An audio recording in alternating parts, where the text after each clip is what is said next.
ത്രിയേക ദൈവത്തിൻ്റെ അതിപരിശുദ്ധ നാമം മഹത്വപ്പെടട്ടെ. ഏറ്റവും പ്രിയപ്പെട്ടവരെ, നമ്മുടെ കർത്താവായ യേശു തമ്പുരാൻ്റെ മുന്നോടെ കടന്നു വന്ന സ്നാപക യോഹന്നാൻ്റെ ജന്മദിനത്തിൻ്റെ ദിവസമാണ്. നാം ഇന്ന് വായിച്ച് കേൾക്കുന്ന വേദഭാഗം വിശുദ്ധ ലൂക്കോസിൻ്റെ സുവിശേഷം 1-ാം അധ്യായം 57 മുതൽ 80 വരെയുള്ള വാക്യങ്ങളാണ്. നമുക്കേറെ സുപരിചിതമായ വേദഭാഗമായതുകൊണ്ട് അത് വിശദീകരിക്കുവാൻ ഞാൻ ആഗ്രഹിക്കുന്നില്ല. സ്നാപക യോഹന്നാൻ്റെ ജന്മവാട്ട് ബന്ധപ്പെട്ട സംഭവ പരമ്പരകളാണ് അവിടെ വായിക്കുന്നത് കൊണ്ട് കുട്ടികളെക്കുറിച്ച്, കുഞ്ഞുങ്ങളെക്കുറിച്ച്, പൈതങ്ങളെക്കുറിച്ച് പരാമർശിച്ച് ഈ സന്ദേശം അവസാനിപ്പിക്കാമെന്ന് ഞാൻ വിചാരിക്കുകയാണ്. കഥയോടുകൂടെ ആരംഭിക്കാം. ഒരു പിതാവ് വളരെ തിരക്കിട്ട് കമ്പ്യൂട്ടറിൽ ജോലി ചെയ്തുകൊണ്ടിരിക്കുകയാണ്.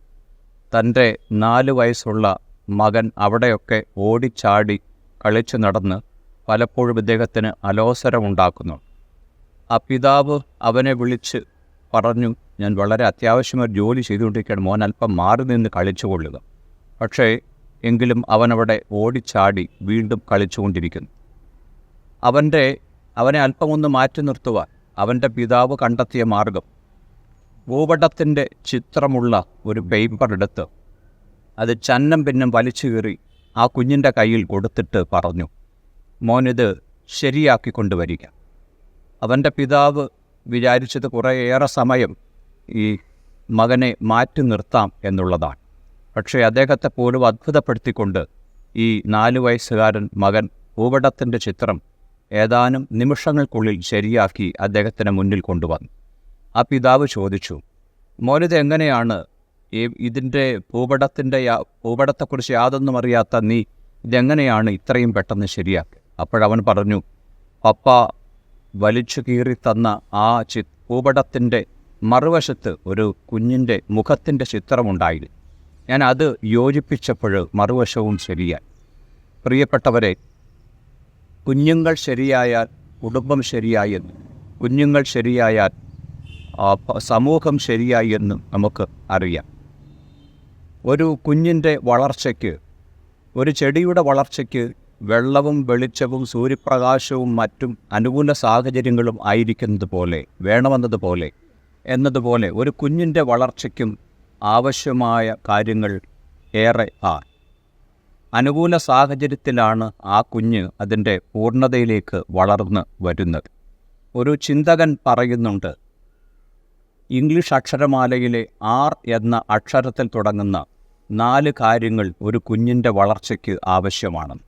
Rice, raiments, reading and religion. Rice, അവന് ഭക്ഷണം കൊടുക്കണം. റേമണ്ട്സ്, RAYMONTS, അവന് വസ്ത്രം കൊടുക്കണം. റീഡിംഗ്, അവന് വിദ്യാഭ്യാസം കൊടുക്കണം. റിലീജിയൻ, അവന് മതത്തെ കൊടുക്കണം.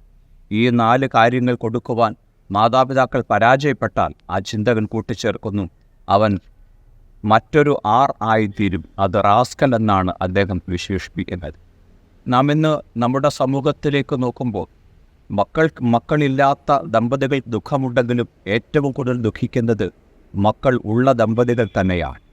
ദൈവത്തിൻ്റെ വഴിവിട്ട്, ദൈവിക ബന്ധം വിട്ട്, വചനം വിട്ട്, ആരാധന വിട്ട് എന്തിനൊക്കെയോ വേണ്ടി പരക്കം പായുന്ന ആധുനിക കുഞ്ഞുങ്ങളെയാണ് നമുക്ക് കാണുവാനായിട്ട് കഴിയുന്നത്.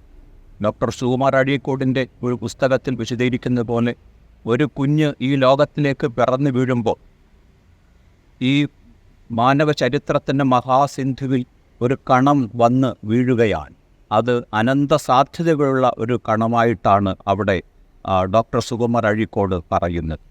പക്ഷേ ആ കണങ്ങൾ, ആ ചരിത്രത്തിൻ്റെ മഹാസിന്ധുവിൽ ഈ കുഞ്ഞ് വളർന്ന് ഉയർന്ന് വലുതാക്കുവാൻ വളരെയേറെ പരിശ്രമങ്ങൾ മാതാപിതാക്കളുടെ ഭാഗത്തു നിന്ന് ഉണ്ടാകേണ്ടിയിരിക്കുന്നു എന്നുള്ളതാണ് യാഥാർത്ഥ്യം.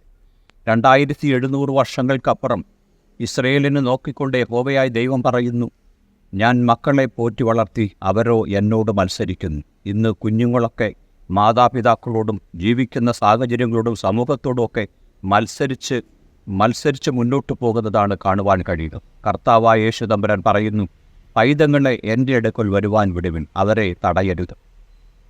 മാത്രമല്ല കർത്താവായ യേശു തമ്പുരാൻ ഒരിക്കൽ ജനങ്ങളുടെ മധ്യത്തിൽ നിന്ന് ഒരു ശിശുവിനെടുത്ത് നടുവിലേക്ക് നിർത്തിക്കൊണ്ട് നിങ്ങൾ തിരിഞ്ഞ് ഈ ശിശുവിനെ പോലെ ആയി വരുന്നില്ല എങ്കിൽ സ്വർഗരാജ്യം അവകാശമാക്കുവാൻ കഴിയുകയില്ല എന്ന് കർത്താവായ യേശു തമ്പുരാൻ പറയുന്നുണ്ട്. വിശുദ്ധ ലൂക്കോസിന് സുവിശേഷം 2-ാം വാക്യത്തിൽ നാം വായിക്കുന്നു, പൈതൽ വളർന്നു, ജ്ഞാനം നിറഞ്ഞു, ആത്മാവിൽ ബലപ്പെട്ടു, ദൈവകൃപയും അവന്മേലുണ്ടായിരുന്നു എന്നുള്ളതാണ്. നമ്മുടെ കുഞ്ഞുങ്ങൾ വളർന്നു വരും തോറും മുതിർന്നു വരും തോറും ദൈവകൃപയിലാണ് അവർ വളർന്ന് വരേണ്ടത്. പക്ഷേ ഇന്ന് നാം കാണുന്നത് ദൈവകൃപയിൽ നിന്ന് വ്യത്യസ്തമായി ലോകത്തിൻ്റെ ലൗകികത, വളരെയേറെ ലൗകികതയിൽ മുഴുകി മുന്നോട്ട് പോകുന്ന നമ്മുടെ കുഞ്ഞുങ്ങൾ, ആ കുഞ്ഞുങ്ങളെ ദൈവസന്നിധിയിലേക്ക് തിരികെ വരുത്തേണ്ടതുണ്ട്. സ്നാപക യോഹന്നാൻ്റെ ജന്മദിനം നാം ഇന്ന് ആഘോഷിക്കുമ്പോൾ നമ്മുടെ കുഞ്ഞുങ്ങൾ ആത്മീയതയിലേക്ക് തിരികെ വരുവാൻ തക്കവണ്ണം നമുക്ക് ആത്മാർത്ഥമായിട്ട് പ്രാർത്ഥിക്കാം. ഇംഗ്ലീഷിൽ ഇപ്രകാരം ഒരു ചൊല്ലുണ്ട്, if health is lost nothing is lost, if wealth is lost something is lost, if character is lost everything is lost. അതായത് സമ്പത്ത് നഷ്ടപ്പെട്ടാൽ നമുക്ക് വലുതായിട്ടൊന്നും നഷ്ടപ്പെടാനില്ല, ആരോഗ്യം നഷ്ടപ്പെട്ടാലും മറ്റ് കൂടുതലായിട്ട് നഷ്ടപ്പെടാനില്ല. പക്ഷേ സ്വഭാവം നഷ്ടപ്പെട്ടാൽ അതോടുകൂടെ എല്ലാം നഷ്ടപ്പെടുന്നു എന്നാണ് പറയുന്നത്. ശലോമൻ പറയുന്നത് നല്ല പേര് സുഗന്ധ തൈലത്തെക്കാളും ശ്രേഷ്ഠമെന്നാണ്. അതുകൊണ്ട് കുഞ്ഞുങ്ങൾ ആത്മീയതയുള്ളവരായി, ഭക്തിയുള്ളവരായി, അവർ ഉൾപ്പെടുന്ന സമൂഹത്തെ ക്രിയാത്മകമായി ചലിപ്പിക്കുന്നവരായി, ദൈവത്തിങ്കിലേക്ക് നയിക്കുന്നവരും നടത്തുന്നവരുമായി നമ്മുടെ കുഞ്ഞുങ്ങൾ പരിവർത്തനം ചെയ്യപ്പെടേണ്ടതുണ്ട് എന്നുള്ളത് ഒരിക്കലും നാം മറന്നു പോകരുത്. ഇന്ന് യോഹന്നാൻ ശ്രാവകൻ്റെ ജന്മദിനം ആഘോഷിക്കുമ്പോൾ നമ്മുടെ കുഞ്ഞുങ്ങളെ കൂടുതൽ ദൈവികരായി വളർത്തുവാനും ദൈവമുള്ളവരായി വളർന്നു വരുവാനും സഭയ്ക്കും സമൂഹത്തിനും അനുഗ്രഹിക്കപ്പെട്ട കുഞ്ഞുങ്ങളായി തീരുവാനും ഇടയാകട്ടെ എന്ന് പ്രാർത്ഥിക്കുകയാണ്.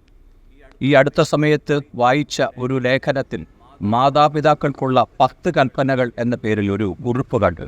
ആ കുറിപ്പ് ഇപ്രകാരമാണ്. മാതാപിതാക്കൾക്കുള്ള 10 കൽപ്പനകളാണ് ആ കുറിപ്പിൽ പറയുന്നത്. 1. മക്കളെ നല്ലൊരളവിൽ സ്നേഹിതരെ പോലെ പരിഗണിക്കുക. 2. അവരെ വിശ്വസിക്കുക. 3. നിങ്ങളുടെ ജീവിതമായിരിക്കട്ടെ അവരുടെ മാതൃക. 4. കുഞ്ഞുങ്ങളുടെ ചുറ്റുപാടുകളെക്കുറിച്ച് ശ്രദ്ധയോടെ അന്വേഷിക്കുക, നിങ്ങളുടെ ഉത്തരവാദിത്വമാണത്. 5. അവരുടെ തെറ്റുകൾ സൗമനസ്യത്തോടെ തിരുത്തുക. 6. ഒരു വീട്ടിലെ പ്രധാന അംഗമാണ് ആ കുഞ്ഞ് എന്ന തോന്നൽ അവരിൽ നിരന്തരമായി ഉണ്ടാക്കുക. യുവാക്കൾക്കും യുവതികൾക്കും ജീവിതത്തിൻ്റെ യാഥാർത്ഥ്യങ്ങൾ പറഞ്ഞു കൊടുക്കുക.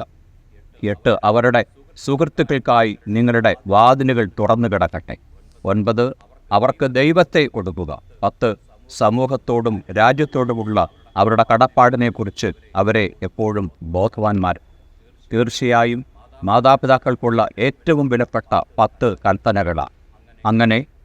അങ്ങനെ കുഞ്ഞുങ്ങളൊക്കെ ദൈവത്തിൻ്റെ കുഞ്ഞുങ്ങളായി സമൂഹത്തിനും സഭയ്ക്കും പ്രയോജനപ്പെടുന്ന കുഞ്ഞുങ്ങളായി തീരുവാൻ ഈ സ്നാപക യോഹന്നാൻ്റെ ജന്മദിനം, അതിൻ്റെ ഈ ചിന്തകൾ നമ്മെ സഹായിക്കട്ടെ എന്ന പ്രാർത്ഥനാശംസകളോടെ ഞാൻ എൻ്റെ വാക്കുകൾ ഉപസംഹരിക്കുകയാണ്.